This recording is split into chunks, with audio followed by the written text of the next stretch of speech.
fuel further speculation that the revaluation has not come, so it is going to come, or it may fuel the speculation, no revaluation is going to come, only maybe depreciation will come, so let's get out. So it will start pulling, it will have an effect on the hot money, and the hot money will either go this way or get out and create instability. So this is because of the existence of fixed exchange rate.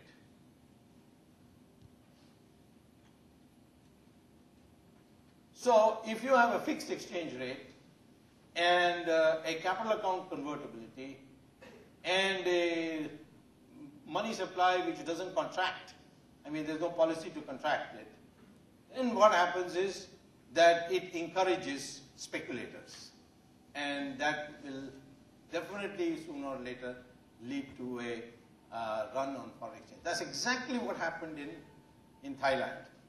The money had gone in and they were getting huge returns, and then the American bond rate went up, so people wanted to pull out the money. The Thailand government said, no, we will not revalue. So once the word got around that they would not revalue and the fixed exchange rate between the Thai baht and the dollar would remain, so people said, let's pull out more, and before the devaluation takes place, and therefore that led to a foreign exchange run, and that's how that crisis started. So does India have this unholy trinity? Well, I think we certainly have liberal money policies. Money supply is growing at 30% per year, 20% per year.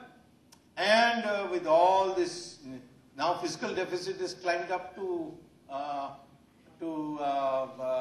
of GDP, when there is a law which says that a finance minister can be prosecuted if the fiscal deficit is not below 3%.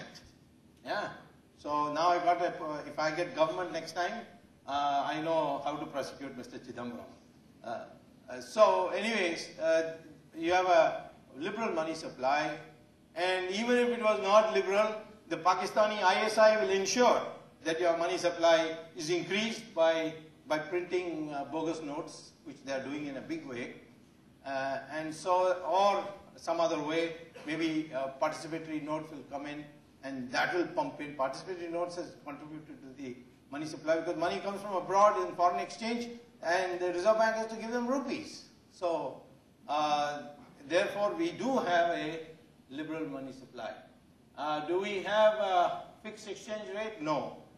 We don't have a fixed exchange rate. We have a basket of currency, and the currency therefore is flexible. This also is a contribution of Sri Narasimha Rao, which is one of the most unsung hero of Indian politics, Mr. Narasimha Rao, but he was the one who brought it in. Of course, people may have given credit to Manmohan Singh, but Manmohan Singh as Prime Minister has not been able to bring a single reform, except perhaps created a constitutional authority outside, unconstitutional or extra-constitutional authority. His contribution to Indian politics and Indian economics has been zero as Prime Minister, although he is a highly competent economist and a very decent person. But the economic reform that we got was really due to Narasimha Rao. And I know it from first hand. I've seen him in action. So that's not so. Then what about the capital account convertibility? No, we don't have it. So 2 out of 3 we don't have. So a economic crisis, a financial crisis for India arising out of a trinity, unholy trinity, is ruled out. Case looks at China. Liberal money policy, yes, their money supply is also growing at 17–18%. Occasionally they bring it down to 13–14%. I would say, if somebody were to say, what's the dividing line between liberal and conservative money supply policy, it would be about 14%. If you exceed 14%, then you have become liberal, and if you are below 14%,